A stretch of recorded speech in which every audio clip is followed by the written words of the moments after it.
Two bros back here doing what we do best. This is going to be a review on the Canik TP9 SF Elite. It's a little bit older gun. It's been out on the market now, but we're going to do some shooting with it. So we got some blazer brass here, 10 rounds. Let's go ahead and put some down range. And use the holster it comes with. Do some practice throwing.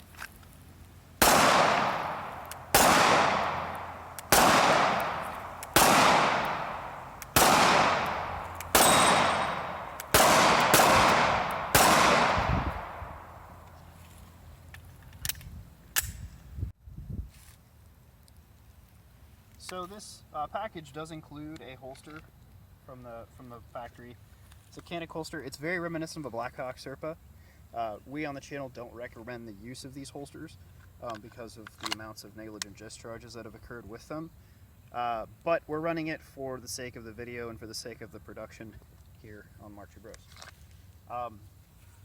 So the Canik is an excellent gun. For the money especially, these are right around $400. They can be had cheaper, obviously, but they have a lot of features that are loaded on many striker fire handguns out on the market right now, but for a fraction of the price. So you do get a slide that is Cerakoted in tungsten gray. That's the most obvious feature right off the bat. Rear and front serrations for those press checks. Worn tactical fiber optic sights, which are actually excellent and are right on the point of aim. Your point of impact is right on the point of aim, so no fancy pumpkin on a post type aiming. Tactical rail, 1913 style for all your lights, lasers, accessories. We do have a excellent trigger out of the package. Not sure the weight, but it is one of the lightest triggers on a handgun, striker fire wise, that I've ever felt. Excellent trigger, extremely crisp, very light reset, and we'll demonstrate that later on. But it has a red safety to kind of complement the red fiber optics, so it has a really cool little tritone thing going on there. Ambidextrous slide release, very nice. Mag release is one-sided. I believe it can be flipped. 15 round magazines that are Metgar mags, so easy to find. Interchangeable back straps. We have a striker indicator and a load chamber indicator, which will pop up once there's a round in there. You can see it pop up ever so slightly on the top. And takedown levers that are very similar to like a Walther style handgun. But that's enough about the features. Let's do some more shooting with this guy.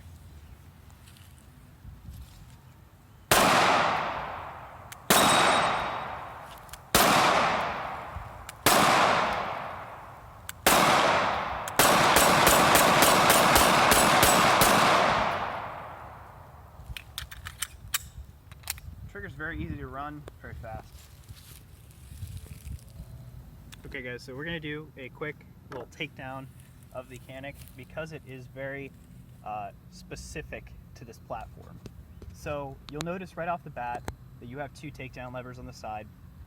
These are very reminiscent of the Glock and or Walther style pistols. I say Walther mainly because they're the size correct for the Walther. So really what you need to do is obviously check that you're unloaded, have the magazine removed, and we're going to depress the trigger on this one. That way the strikers fell. Pull the takedown levers, push the slide forward, we're going to lift up. The slide just has to clear these back locking pieces. That's literally all that you need to do. So when the slide's on there, you can see how it's cleared. You're going to remove it. As far as, you know, the actual takedown of the slide itself, you have your captured recoil spring and guide rod, and then standard barrel. This is obviously the Browning action style, so you have your tilt barrel and everything. Very similar to most striker fired handguns. Actually most handguns anymore on the market. Takedown again, very similar with the Glock. Depress, pull the plate down. It's basically the same takedown as the Glock or many of the striker fired pistols you'll see. So what I just did is actually incorrect. So you don't want to slide the slide like this back together. It's going to get hung up and caught. There's a couple grooves in the slide here that you want to match up to the front here. Once those are on, you can pull back and this pistol's back together. So you don't want to slide from those front, you actually have to match them up on the slide and then pull back. It's going to feel weird because it's very different from what the Glock and most other handguns are. But once you get used to it, it's actually pretty fast. All right, so we're going to show you the trigger here. Again, gun has been cleared, but it's kind of weird because if you're actually feeling it out, it feels like there's two separate walls for the take-up. There's one and then two, but there's actually not, so you just have to kind of pull all the way through for that take-up. Then you have a break. There is literally no creep on the trigger. And then in terms of the reset, I'll show you that. It's very tactile, very forceful, very audible, and then the brake's right there. So you're definitely not going to have any problems running this trigger fast and taking precision shots with it. Okay, so in traditional fashion, guys, we want to do a little drill for you here at the end. I know we've been kind of slacking on the drills towards the end of the videos, but I just want to do a quick example here. So we're going to be running my 10.5-inch AR pistol for my primary weapon system today.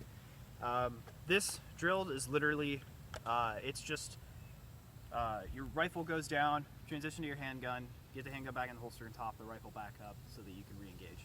That's literally what the idea of this drill is, to practice getting your rifle back into the fight, but you still have that imminent threat where you're going to have to take it out and you know, you run dry on your rifle. So hopefully that never happens to you, but you got to practice for it. So you're going to see me practicing this a little different because I am southpaw with my rifle, and then obviously right-handed with my handgun. So I do this a little awkward, but for anybody out there that is curious about this cross-hand dominance, you'll learn a little bit today. So chamber up. I guess we'll just go off me.